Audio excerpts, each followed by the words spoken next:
The cold steel bit into Tara Miles's wrists as the helicopter blades thundered overhead, growing louder with each passing second. Through the frosted window of the military police station, she could see uniformed figures rushing across the tarmac of Naval Station Everett, their movements sharp with urgency. Sergeant Morrison paced behind her chair, his radio crackling with increasingly frantic transmissions that made his face grow paler by the minute. She had tried to warn them. Now someone very important was about to remind them exactly who they had just handcuffed. 6 hours earlier, Tara had stepped out of her silver sedan at the main gate of Naval Station Everett, the October morning air sharp with salt and diesel exhaust. She wore simple black slacks and a navy blazer, the kind of unremarkable professional attire that helped her blend into any government building. Her shoulder bag contained nothing more suspicious than a laptop and a thermos of coffee, though the biometric scanner hidden in her watch could access files that most four-star generals would never see. The young Marine at the gate booth studied her driver's license with the focused intensity of someone determined to follow every protocol perfectly. Tara waited patiently, watching seagulls wheel over the gray waters of Puget Sound while he typed her information into his computer. She had done this dance 100 times at military installations around the world, though usually her clearance credentials smoothed the process considerably. The Marine's frown deepened as his screen flickered through several windows. He glanced up at her face, then back at his monitor, then reached for his telephone. "Good morning," she said, keeping her voice warm and professional. "I need access to the restricted pier area for a briefing with Admiral Reeves. I'm going to need you to pull over to visitor processing, ma'am," the Marine replied, pointing toward a low concrete building. "They'll get you sorted out there." Tara's smile never wavered, though something cold settled in her stomach. "I have appropriate clearance for direct access. If you check my file under classification level 7 or higher, you'll find my authorization."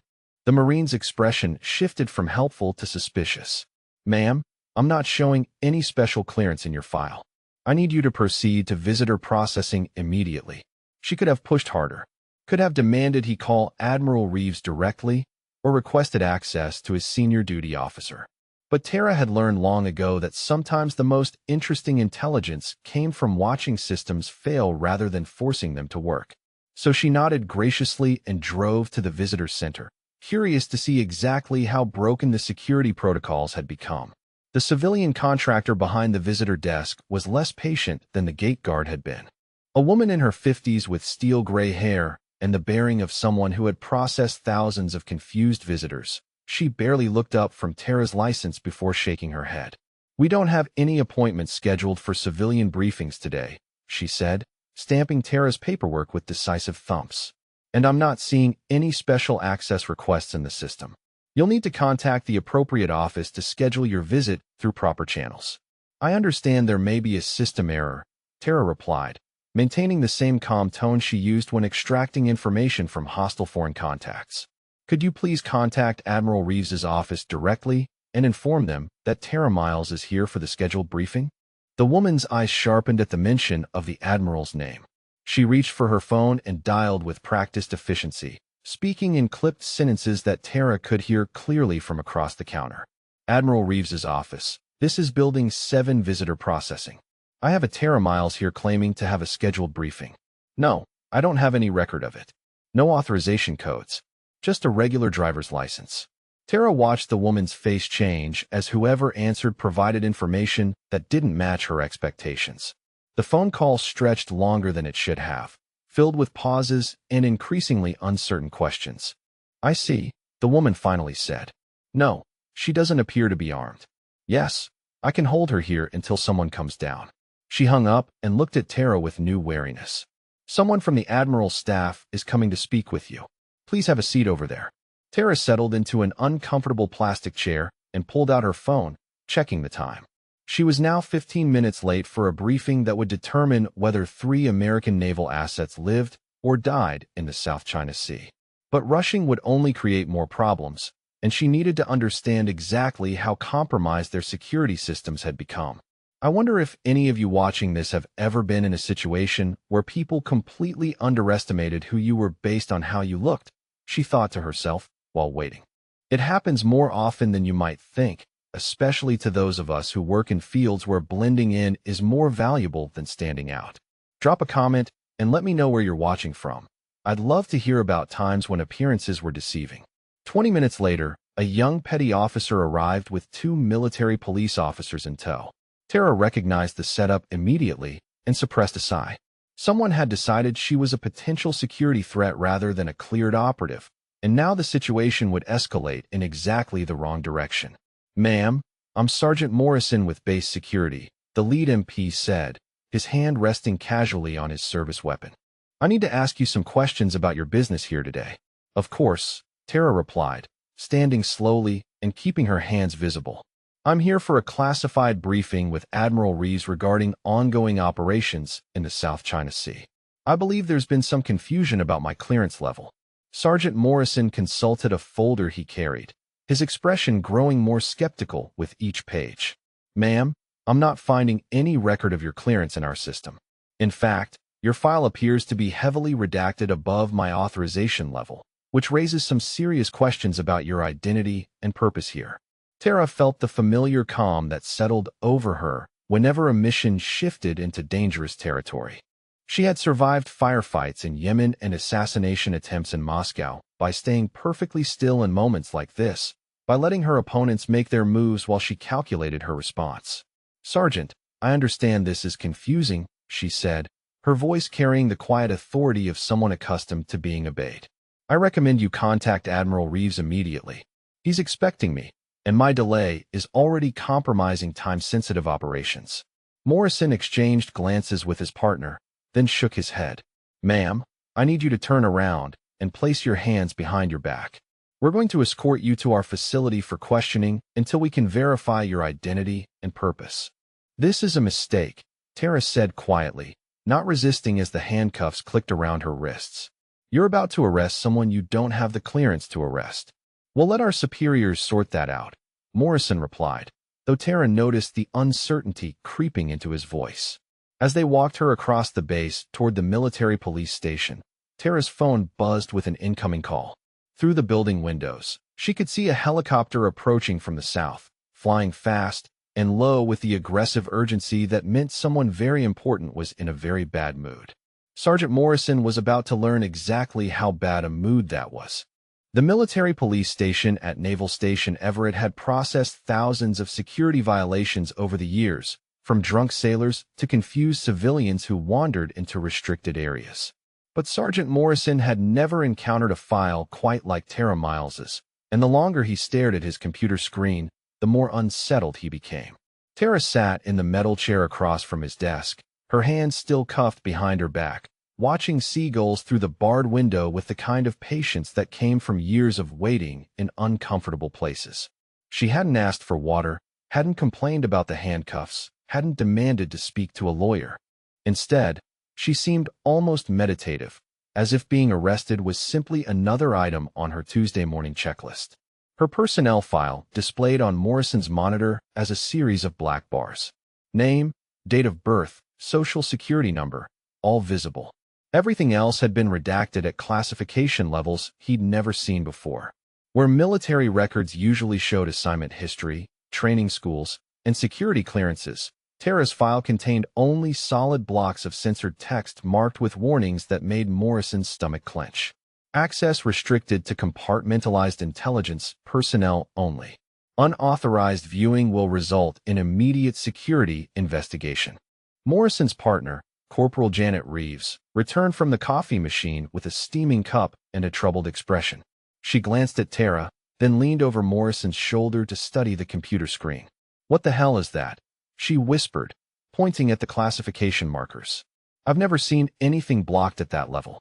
Morrison scrolled down, hoping to find something, anything, that would give them guidance on how to proceed. Instead, he found more restrictions. Tara's fingerprints were flagged with automatic alerts that had already pinged to Washington, D.C., Langley, and the Pentagon. Her biometric data was locked behind authorizations that required multiple intelligence agencies to approve access. The desk phone rang, startling both MPs. Morrison grabbed it on the second ring. "Base security, Sergeant Morrison speaking." The voice on the other end was crisp, authoritative, and deeply annoyed. "Sergeant, This is Colonel Patricia Hayes, Base Security Chief. I understand you have a detained individual whose file is causing quite a stir in some very important circles. Morrison straightened in his chair despite being alone in the office. Yes, ma'am.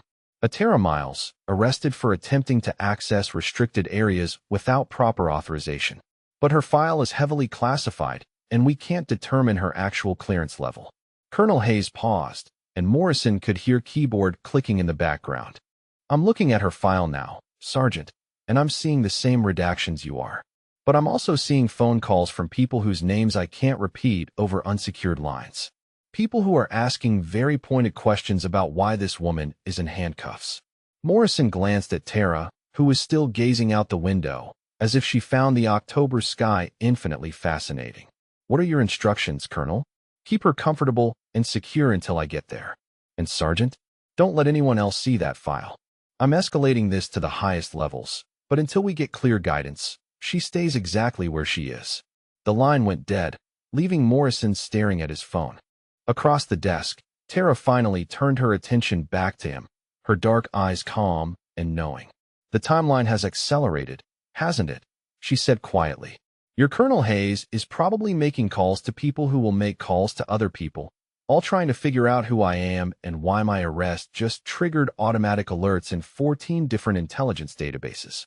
Morrison felt a chill that had nothing to do with the October weather. How do you know Colonel Hayes' name? Tara's smile was gentle, almost maternal. Because I know exactly what protocols are being followed right now.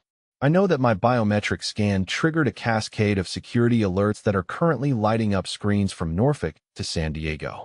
And I know that in approximately 20 minutes, Admiral Jonah Reeves is going to land on this base in a very bad mood.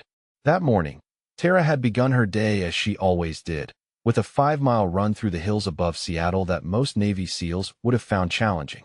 She moved through the pre-dawn darkness with the fluid efficiency of someone whose body was a precisely calibrated instrument, each step calculated to maintain optimal cardiovascular stress while preserving energy for the day ahead. Her apartment overlooking Elliott Bay contained no photographs, no personal mementos, nothing that would give a casual observer any insight into her life or work. The furniture was expensive but generic, the kind of pieces that came with corporate housing packages. Only someone with advanced surveillance training would notice the strategic sight lines from every window, or the reinforced door frame, or the fact that every mirror was positioned to eliminate blind spots. She had showered with military efficiency, dressed in clothes selected for their ability to blend into any professional environment, and checked her encrypted phone for overnight communications from 7 different time zones. The message from Admiral Reeves had been brief, as always. Location secure. Timeline confirmed. Proceed as briefed. Tara had known then that this meeting would determine whether 3 American destroyers successfully intercepted a weapons shipment bound for hostile forces, or whether they sailed into an ambush that would cost hundreds of lives. She had also known that her arrest was a distinct possibility, given the security protocols that had been deliberately compromised to test system vulnerabilities. What she hadn't anticipated was how much she would enjoy watching the MPs try to figure out who they had caught. Morrison's phone rang again, this time with the shrill urgency of an emergency call. He snatched it up before the second ring. Morrison here. Sergeant, this is the Pentagon, a voice said without preamble. We show an automatic alert triggered by biometric scan of detained individual designated Tara Miles. Confirm current status and location immediately. Morrison's hand began to shake as he realized that his Tuesday morning had just become the kind of incident that ended careers. She's in custody at Naval Station Everett, secure and unharmed. But sir, we have no information about her clearance level or authorization to be here. Maintain current status until arrival of authorized personnel. Do not, under any circumstances, allow her to make phone calls or contact outside personnel. This is now a matter of national security. The line went dead again, leaving Morrison staring at Tara with new understanding. She wasn't just some confused civilian who had wandered into the wrong building. She was someone important enough to trigger emergency calls from the Pentagon, someone whose very existence was classified at levels that made his head spin. Tara watched him process this realization with the same patient attention she had given to the seagulls. The handcuffs behind her back seemed to cause her no discomfort, as if she had spent considerable time in far worse restraints. When she spoke again, her voice carried the quiet certainty of someone who had seen this particular play performed many times before. "Sergeant Morrison, you seem like a decent man who takes his job seriously," she said. "So I'm going to give you some advice.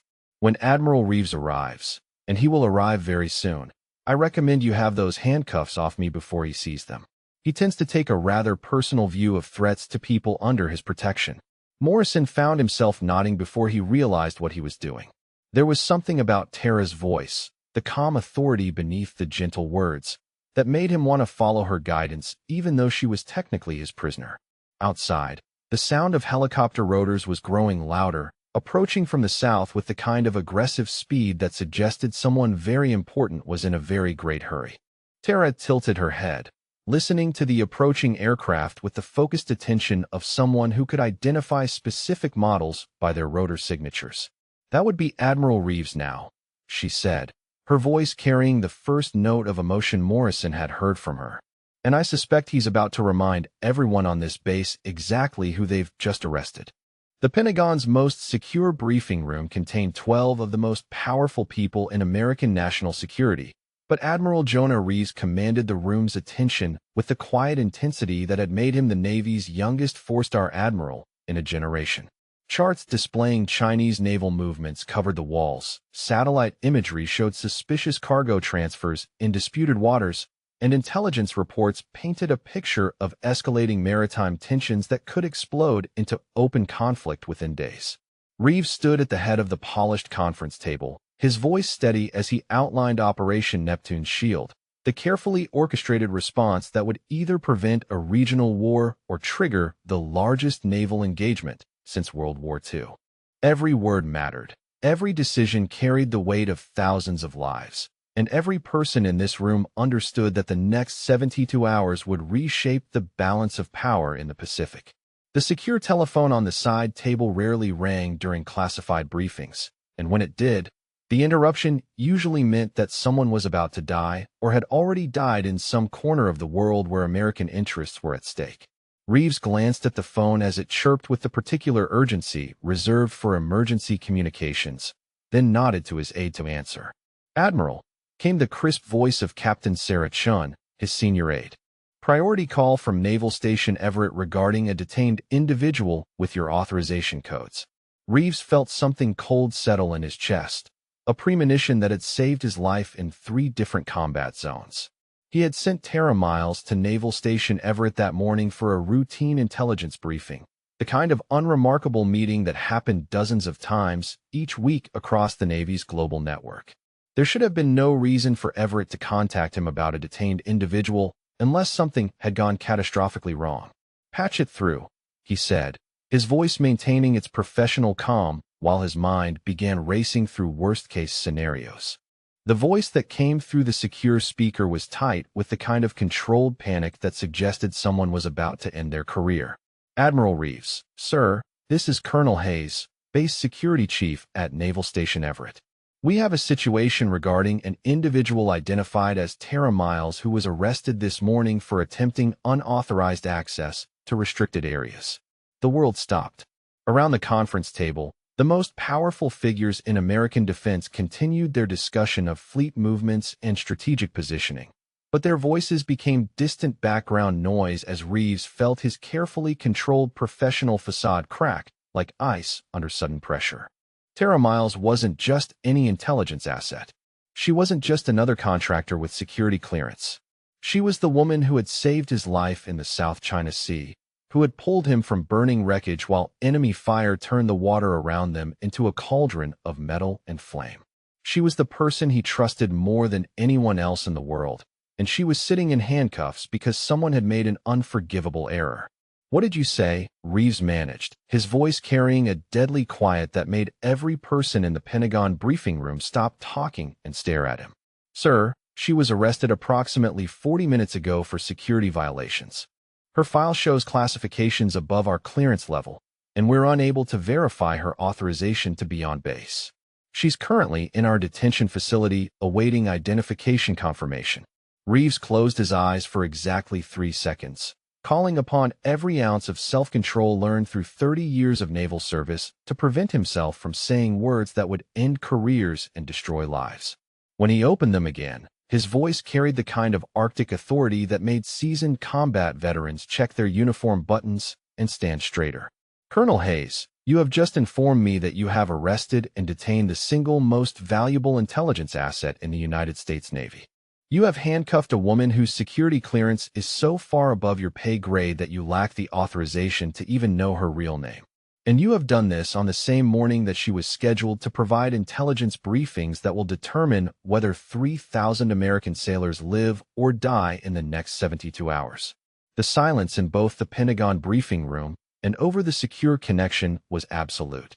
Reeves could hear his own heartbeat as he calculated flight times and helicopter availability, already knowing that he would abandon this room full of generals and admirals to personally ensure Tara's safety. 5 years ago, Admiral Jonah Reeves had been a captain commanding a destroyer group in the disputed waters where China was building artificial islands and claiming territorial rights that violated international law. Tara Miles had been a junior intelligence analyst assigned to his flagship, quiet and competent and forgettable in the way that made her perfect for the work she actually performed. For 3 months, she had sat in briefings and typed reports and blended into the background so thoroughly that most of the crew barely noticed her presence. Then Chinese submarines had surrounded his task force in an unprovoked attack that should have killed everyone aboard 3 American warships. Tara had transformed from an unremarkable analyst into a tactical genius who guided them through a running battle that lasted 18 hours and covered 400 nautical miles. She had identified enemy positions, predicted attack patterns, and coordinated countermeasures with a brilliance that turned certain defeat into stunning victory. Afterward, when the medals were distributed and the commendations written, Tara had vanished back into the intelligence bureaucracy as quietly as she had emerged from it. But Reeves had made inquiries, pulled strings, and eventually learned that Tara Miles was one of perhaps 24 people in the world who possessed her particular combination of analytical brilliance and operational intuition.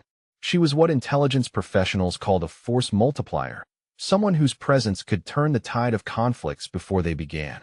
Over the following years, their professional relationship had deepened into something that transcended the normal boundaries between flag officers and intelligence operatives.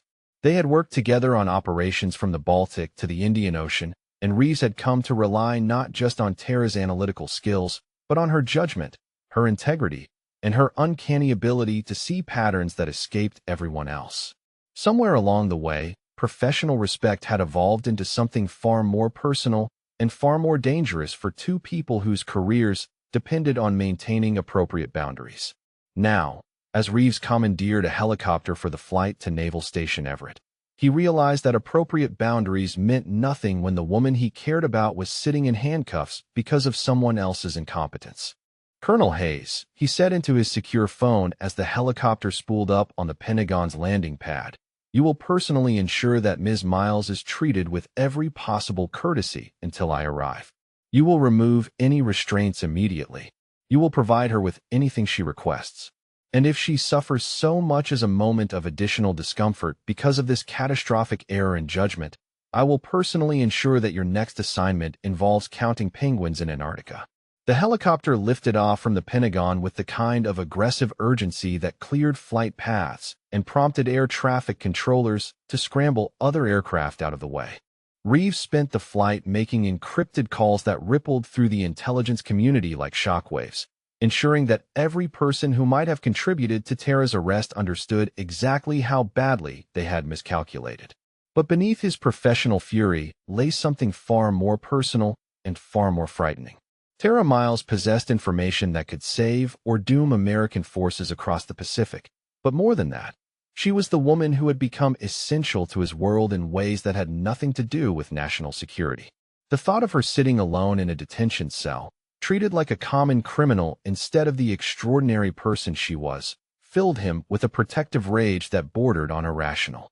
As the helicopter approached Naval Station Everett, Reeves could see the base stirring with unusual activity, security personnel moving with the sharp efficiency that meant someone important was about to arrive in a very bad mood. On the secure radio, he could hear Colonel Hayes issuing increasingly frantic orders to ensure that everything was perfect for the Admiral's arrival. In the military police station below, he knew Tara would be waiting with that same calm patience that had carried her through firefights and diplomatic crises, trusting that he would come for her just as she had always trusted him to be there when she needed him most. That trust was perhaps the most precious thing anyone had ever given him, and he intended to prove worthy of it by reminding everyone on this base exactly who they had just made the mistake of underestimating. The Navy helicopter touched down on Naval Station Everett's landing pad with the kind of aggressive precision that made every person within a quarter-mile stop what they were doing and stare. The aircraft barely settled before Admiral Jonah Reeves emerged, his uniform crisp despite the flight, his expression carved from granite as he strode across the tarmac with the focused intensity of a man who had come to correct a catastrophic error in judgment. Colonel Patricia Hayes met him halfway, flanked by her senior staff and visibly fighting to maintain professional composure despite the career-ending implications of the morning's events. She had spent the 40 minutes since receiving Reeves' call attempting damage control, but some mistakes were too large to contain and too public to deny. The arrest of Tara Miles had triggered automated alerts in 14 intelligence databases, prompted emergency calls from Washington, and now brought one of the Navy's most powerful admirals to her base in a fury that could be felt like atmospheric pressure. "Admiral Reeves, sir," Colonel Hayes began, her voice steady despite the circumstances. "I want to personally apologize for this morning's incident. We've reviewed our security protocols and identified multiple failures that led to Ms. Miles's detention. She has been released and is waiting in my office." Reeves stopped walking and fixed Hayes with a stare that made seasoned combat veterans check their uniform buttons. "Colonel, you have just told me that you reviewed your security protocols after arresting a woman whose clearance level is so far above your authorization that her very existence is classified. Do you understand the magnitude of what has occurred here today?" The small crowd of officers and senior enlisted personnel that had gathered to witness the Admiral's arrival shifted uncomfortably, sensing careers being ended in real time. Reeves' voice carried the kind of Arctic authority that made grown men consider early retirement. But beneath the professional fury lay something far more personal and far more dangerous. "Where is she?" Reeves demanded, his voice cutting through the October air like a blade. The military police station that had seemed so secure and official that morning now felt like a child's playhouse as Admiral Reeves filled the doorway, his presence transforming the modest building into the most important location on the base. Sergeant Morrison snapped to attention so quickly that his chair rolled backward into the wall, while Corporal Janet Reeves fumbled with papers that suddenly seemed insignificant compared to the four-star admiral who had just entered their world. Tara sat where they had left her, no longer in handcuffs but still in the same metal chair, her posture relaxed and her expression serene, as if being arrested by military police was simply another Tuesday morning experience. When she saw Reeves, her face transformed with the kind of genuine warmth that suggested their relationship transcended the normal boundaries between flag officers and intelligence operatives. "Hello, Jonah," she said quietly, rising from her chair with fluid grace. "I hope you didn't abandon anything too important to come rescue me from my own miscalculation." Reeves crossed the room in 3 strides, his hands reaching for her shoulders as if he needed physical confirmation that she was unharmed. For a moment, the Admiral's mask slipped completely, revealing the man beneath the rank who had spent 40 minutes in helicopter flight imagining worst-case scenarios involving the woman who had become essential to his world. "Are you hurt?" he asked, his voice stripped of its official authority and filled with concern that made Sergeant Morrison suddenly understand that he had witnessed something far more significant than a security breach. "Only my pride," Tara replied, her smile carrying the quiet humor that had sustained them both through years of dangerous operations. "Though I suspect Sergeant Morrison and his team have suffered considerably more damage to theirs." Reeves turned toward the MPs with the kind of measured attention that made them wish they had chosen different careers. His voice, when he spoke, carried the weight of 30 years of naval authority and the promise of consequences that would follow them for the rest of their professional lives. "Gentlemen," he began, his tone conversational in the way that experienced military personnel recognized as infinitely more dangerous than shouting. You have had the extraordinary experience of arresting and detaining the single most valuable intelligence operative in the United States Navy. You have handcuffed a woman whose security clearance requires authorization from the Secretary of Defense himself.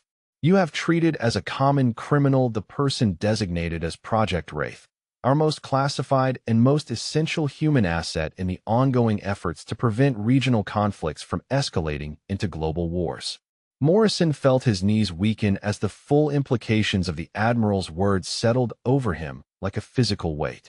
Project Wraith was a legend within intelligence circles, whispered about in secure facilities and referenced in classified briefings that most personnel would never see. The operative known only as Wraith was credited with preventing 3 potential military conflicts, identifying and neutralizing 7 terrorist cells, and providing intelligence that had saved thousands of lives across multiple theaters of operation. And they had handcuffed her like a trespasser. "Sir," Morrison managed, his voice barely above a whisper. "We had no indication of Ms. Miles's actual status or clearance level. Our systems showed only redacted files, and standard protocol required detention until proper authorization could be confirmed." Reeves studied Morrison for a moment that stretched like eternity, then nodded slowly. "Sergeant, your adherence to protocol is noted and appreciated. However, the fact that you were unable to identify Ms. Miles suggests that our security systems have been compromised in ways that pose significant threats to ongoing operations. This is not your failure alone, but it is a failure that will require immediate correction." Tara moved to stand beside Reeves, her presence somehow diffusing the tension that had filled the room like an electrical charge. When she spoke, her voice carried the same gentle authority that had made Morrison want to follow her guidance even when she was technically his prisoner. "Sergeant Morrison, you and your team followed proper procedure under difficult circumstances," she said, extending her hand toward the MP who had arrested her. "I hope you understand that my detention this morning revealed vulnerabilities in our security protocols that needed to be identified and corrected. In that sense, your actions served a larger purpose than you realized." Morrison shook her hand with the careful reverence of someone touching a piece of history, still struggling to reconcile the quiet woman before him with the legendary operative whose exploits were classified above his clearance level. Behind him, Corporal Reeves stared at Tara with the kind of awe usually reserved for meeting movie stars or Nobel Prize winners. Admiral Reeves placed his hand on Tara's shoulder with casual familiarity that spoke of years of partnership and mutual trust. The gesture was professional, appropriate for 2 senior personnel discussing classified operations, but something in the way his fingers lingered suggested depths of connection that transcended normal working relationships. "Ms. Miles came to Naval Station Everett this morning to provide intelligence briefings regarding time-sensitive operations in the South China Sea," Reeves explained to the assembled MPs. "Her arrest delayed those briefings by nearly 2 hours, during which enemy forces have likely adjusted their positions and our window of opportunity has begun to close." Tara's expression shifted subtly, the warmth in her eyes replaced by the focused intensity that had guided American forces through countless dangerous operations. When she spoke again, her voice carried the quiet certainty of someone who had seen classified intelligence reports that painted disturbing pictures of near-future conflicts. "The timeline has accelerated beyond our initial projections," she said, addressing Reeves directly while the MPs listened with growing understanding of how far outside their normal experience this morning had taken them. "What we expected to unfold over weeks is now happening over days, and the intelligence I was scheduled to provide this morning has become even more critical than we anticipated." Reeves nodded grimly, his expression reflecting the weight of decisions that would affect thousands of lives across the Pacific theater. The private moment between them, filled with professional communication that excluded everyone else in the room, made it clear that Tara Miles was not merely another intelligence analyst, but a strategic asset whose insights could determine the success or failure of major military operations. Colonel Hayes appeared in the doorway, her face pale with the understanding that the morning's events had implications far beyond base security protocols. "Admiral Reeves," she said carefully, "all base personnel have been instructed to treat MS Miles with the highest possible courtesy and to provide any assistance she may require. We've also initiated a full review of our security systems to prevent similar incidents in the future. Reeves turned toward Hayes with an expression that suggested her career might survive the morning's disasters if she continued to demonstrate appropriate levels of competence and contrition. Colonel, Ms. Miles will be conducting classified briefings over the next several hours. I want your best people providing security and support, and I want every person on this base to understand that her work here is essential to ongoing national security operations. As the group prepared to leave the military police station, Tara paused beside Sergeant Morrison one final time. Her expression was kind, almost maternal, as she spoke words that would follow him for the rest of his career. "Sergeant," she said quietly, "the most dangerous people in the world are often the ones who look least dangerous. Remember that in your future work, and trust your instincts when something doesn't quite add up. You may prevent far more serious problems than the one we encountered this morning." Morrison nodded, understanding that he had just received advice from someone whose experience encompassed situations he could barely imagine. As Admiral Reeves and Tara Miles walked out of his station together, moving with the synchronized precision of two people who had faced life and death together, he realized that his Tuesday morning had become the kind of story he would tell for the rest of his life. Outside, the base hummed with new energy as word spread that Project Wraith was conducting operations from Naval Station Everett, and that the quiet woman who had been arrested that morning was the legendary operative whose exploits had saved American lives across the globe. But for Reeves and Tara, walking toward the classified briefing that would determine whether conflict or peace prevailed in the South China Sea, the morning's events had served a darker purpose by revealing just how vulnerable their security systems had become to compromise and manipulation. The secure briefing room deep within Naval Station Everett's Intelligence Center had been designed to contain conversations that could reshape global politics, its walls lined with copper mesh that blocked electronic surveillance, and its windows constructed from specialized glass that prevented laser eavesdropping.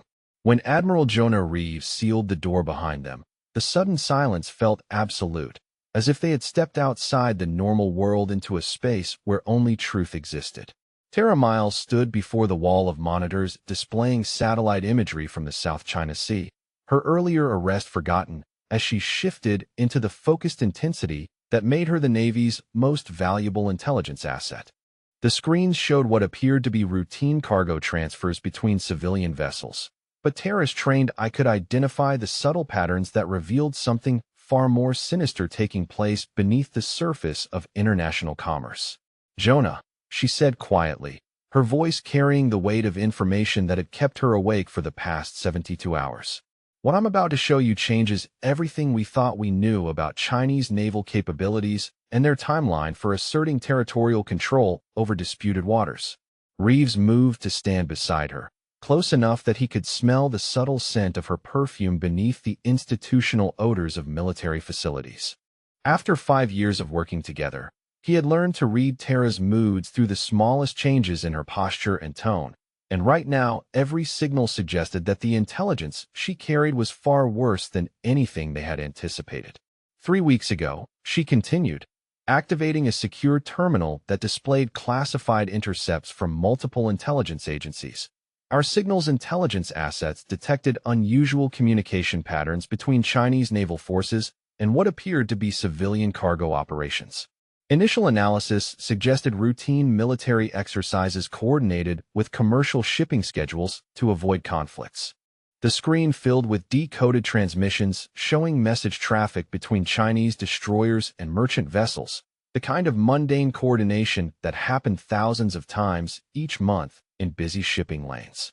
But Tara's finger traced specific patterns within the communications that revealed hidden meanings beneath the surface routine. "However," she said, her voice taking on the analytical tone that had guided American forces through countless dangerous operations, pattern analysis revealed that these civilian vessels were carrying military equipment disguised as commercial cargo, and that Chinese naval forces were providing escort protection for weapons transfers to hostile regional actors. Reeves studied the intelligence summaries, his expression growing darker as the implications became clear. The Chinese weren't simply conducting naval exercises, or protecting commercial shipping. They were using civilian vessels to transport military equipment to proxy forces throughout the region, creating a network of armed allies that could threaten American interests across the Pacific without direct Chinese involvement. The timeline has accelerated, Tara continued, because our 3 destroyer assets scheduled for interdiction operations have been compromised at the highest levels. Chinese intelligence services know their positions, their capabilities, and their planned intercept coordinates. What should have been a routine enforcement action is now a potential ambush that could cost 3,000 American lives. Reeves felt the familiar cold certainty that preceded major military disasters, the recognition that careful plans were unraveling in real time while enemy forces gained advantage through superior intelligence and strategic positioning. He had experienced this feeling twice before in his career, both times preceding naval engagements that had cost hundreds of lives and changed the balance of power in entire regions. "How deep does the compromise go?" he asked, though part of him dreaded the answer. Tara activated another screen showing organizational charts that mapped Chinese intelligence operations within the American defense establishment. Red lines connected dozens of positions across multiple agencies, creating a web of infiltration that reached into the highest levels of naval command structure. Deep enough that your arrival here this morning was reported to Chinese intelligence assets within 6 minutes of your helicopter landing, she said quietly. Deep enough that my arrest was likely not an accidental security protocol failure, but a deliberate attempt to prevent this briefing from taking place as scheduled. The words hit Reeves like physical blows as he realized that Tara's detention hadn't been the result of incompetent security procedures, but part of a coordinated effort to disrupt American intelligence operations. Someone with access to classified scheduling information had arranged for her clearance credentials to be compromised, knowing that her arrest would delay or prevent the intelligence briefing that could save 3 American warships. "Tara," he said, his voice carrying a concern that transcended professional boundaries. "If they're willing to risk exposing their intelligence network to prevent you from sharing this information, then you're in more danger than we initially calculated. They know who you are, and they know what you represent to our operations." She turned from the monitors to face him directly, her dark eyes reflecting the same awareness that had kept her alive through operations in a dozen hostile countries.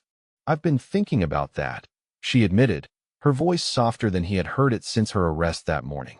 "My cover as a civilian contractor has been effective precisely because it seemed so unremarkable. But if Chinese intelligence has identified me as Project Wraith, then continuing undercover work becomes exponentially more dangerous." Reeves found himself stepping closer to her, drawn by protective instincts that had nothing to do with her value as an intelligence asset and everything to do with the woman who had saved his life and earned his trust through years of shared danger. The thought of Tara walking into hostile territory while enemy agents knew her true identity filled him with a fear that was entirely personal and entirely unprofessional. "I won't let you go back out there alone," he said, his voice carrying an authority that brooked no argument. "If they've compromised your cover, then we modify the mission parameters to ensure your safety while still achieving our intelligence objectives." Tara's smile carried the warmth that had sustained them both through countless dangerous operations, but beneath it lay the steel determination that made her effective in situations where other operatives failed. "Jonah," she said gently, "we both know that mission success takes precedence over individual safety considerations. If my continued undercover work can prevent a regional war, then the risk calculation remains favorable regardless of personal danger." Their professional disagreement filled the space between them with tension that had nothing to do with classified operations and everything to do with 2 people who cared about each other far more than military protocol allowed. Reeves realized that somewhere during their 5 years of partnership, Tara Miles had become essential to his world in ways that transcended professional necessity, and the thought of losing her to enemy action was unbearable. "This isn't just about mission parameters," he said quietly, abandoning the careful professional distance they had maintained for years. "This is about the fact that you've become too important to risk, both to naval operations and to me personally." The admission hung between them like a bridge across dangerous territory, acknowledging feelings they had never spoken aloud despite the depth of connection forged through shared danger and mutual trust. Tara's expression softened with understanding, but her voice remained steady with the discipline that made her effective in impossible situations. "I know," she replied, her words carrying the same acknowledgement of feelings that couldn't be fully expressed while they remained in uniform. "But that's exactly why we have to see this mission through to completion. If Chinese intelligence succeeds in eliminating American assets in the South China Sea, the regional balance of power shifts permanently in their favor." "I'm curious what all of you watching this think about the story so far," Tara found herself musing during a brief pause in their conversation. "There's something powerful about partnerships that transcend normal professional boundaries, where two people trust each other completely despite the dangers they face. Have any of you experienced relationships like that, where duty and personal connection become impossible to separate? I'd love to hear your thoughts about how these characters are navigating such complex territory." Reeves activated the secure communication terminal, already calculating how to restructure the mission to provide Tara with additional protection while still achieving their intelligence objectives. "If they're monitoring our operations this closely," he said, "then we need to assume that standard protocols have been compromised and develop alternative approaches that don't rely on systems they may have penetrated." Tara nodded, her analytical mind already working through the implications of operating in an environment where traditional security measures could no longer be trusted. "We'll need to use older communication methods, personal networks that predate their intelligence penetration, and operational security practices that assume constant surveillance." As they worked together to modify mission parameters and security protocols, the partnership that had sustained them through 5 years of dangerous operations evolved into something deeper and more personal. The professional respect that had originally brought them together remained the foundation of their relationship, but the morning's events had forced them to acknowledge feelings that made their continued partnership both more effective and infinitely more dangerous.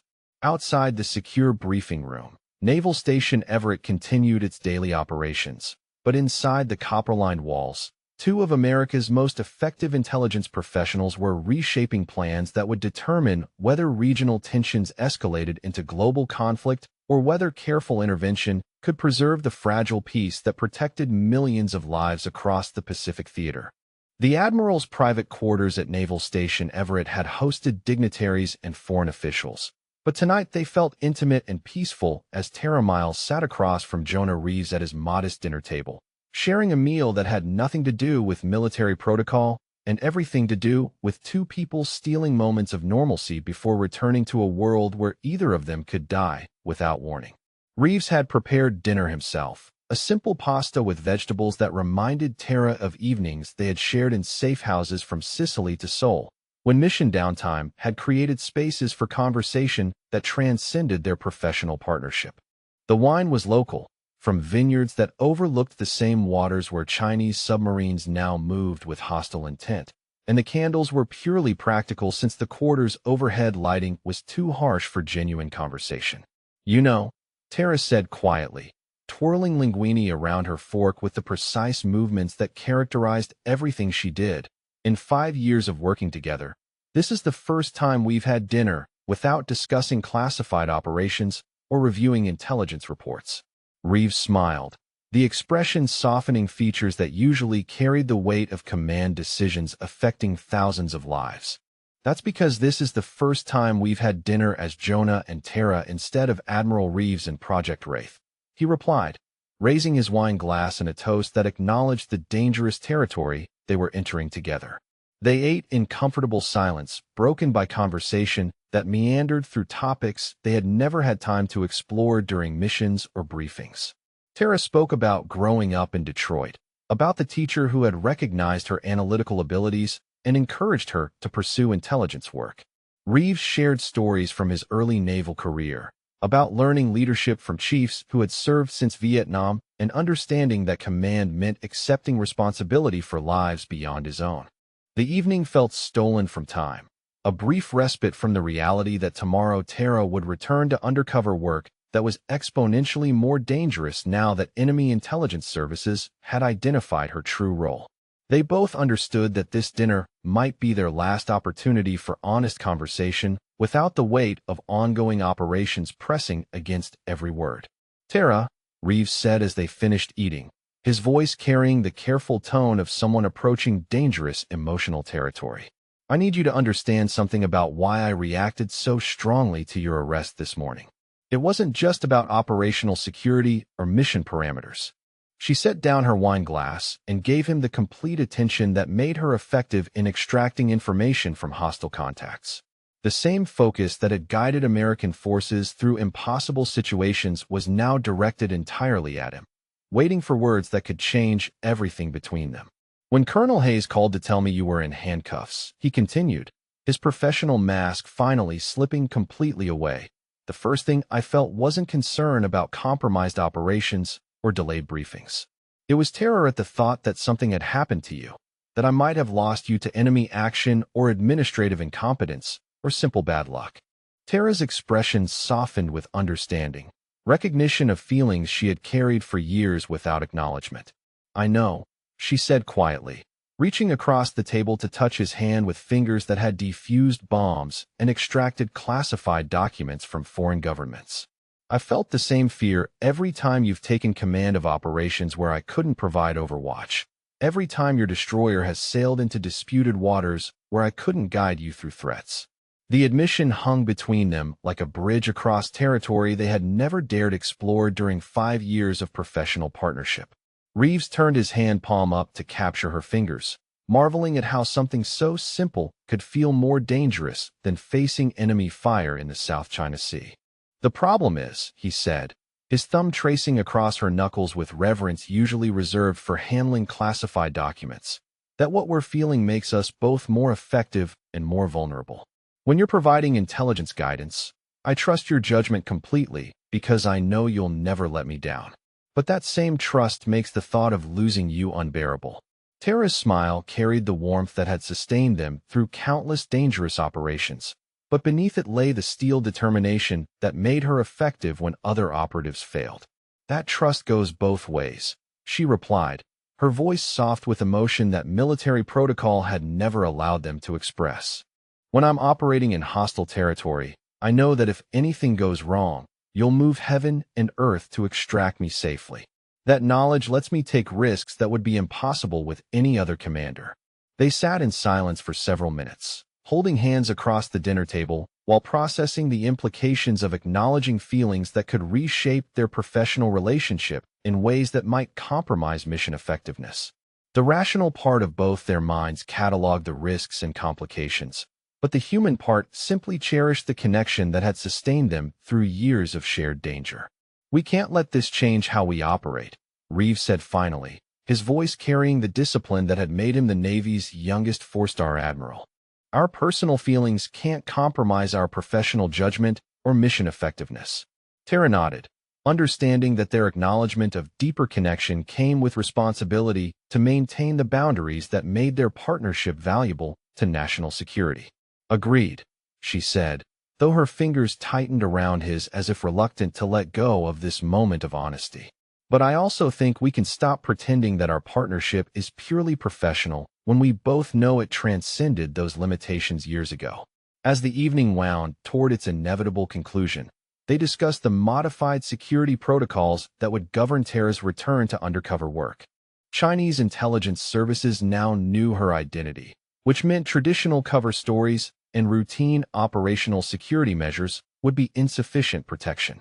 Instead, she would operate with enhanced communication protocols, backup extraction procedures, and surveillance detection routines that assumed constant enemy observation. Reeves walked her to the door of his quarters, both of them understanding that this private evening represented a departure from their previous professional dynamic, while remaining within bounds that preserved their effectiveness as intelligence partners. The base outside hummed with late-night activity as personnel prepared for operations that would unfold across the Pacific Theater over the coming days. Tara, he said as she prepared to leave, his voice carrying promise and concern in equal measure. Whatever happens with the mission, whatever risks you face in the field, I want you to know that you're not alone out there. If you need extraction, if you need support, if you need anything at all, I'll be monitoring every communication and ready to respond immediately.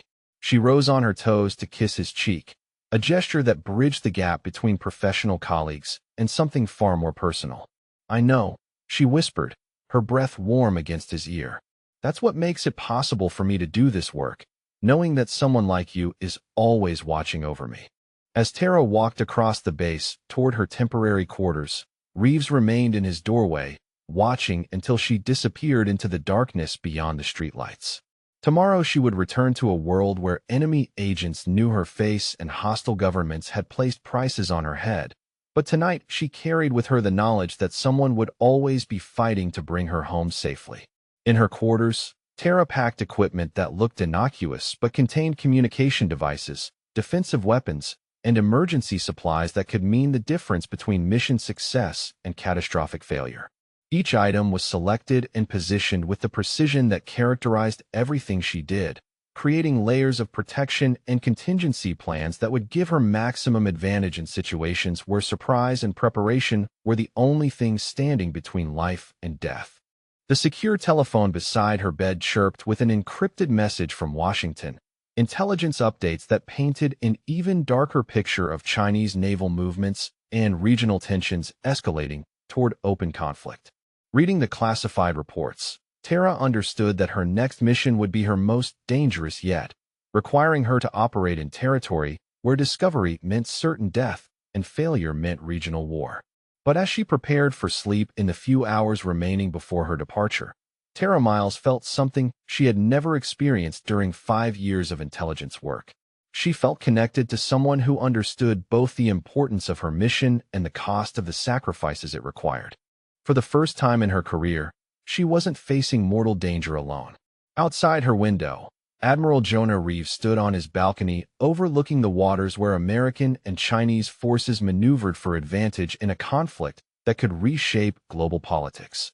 He knew that somewhere in those dark waters, enemy submarines tracked American positions while hostile intelligence networks worked to eliminate assets like Tara, who could prevent diplomatic tensions from escalating into military disasters. The next phase of their partnership would test everything they had built together over 5 years of shared danger and mutual trust. But as Reeves watched the lights of distant ships moving through waters that might soon become a battlefield, he carried with him the certainty that some connections transcend professional boundaries and some partnerships become strong enough to survive even the most dangerous assignments that national security could demand. Tomorrow would bring new threats, new challenges, and new risks that would test both their professional capabilities and personal resolve. But tonight, they both understood that they were no longer facing those challenges alone, and that understanding would give them strength for whatever battles lay ahead in the dangerous waters of the South China Sea.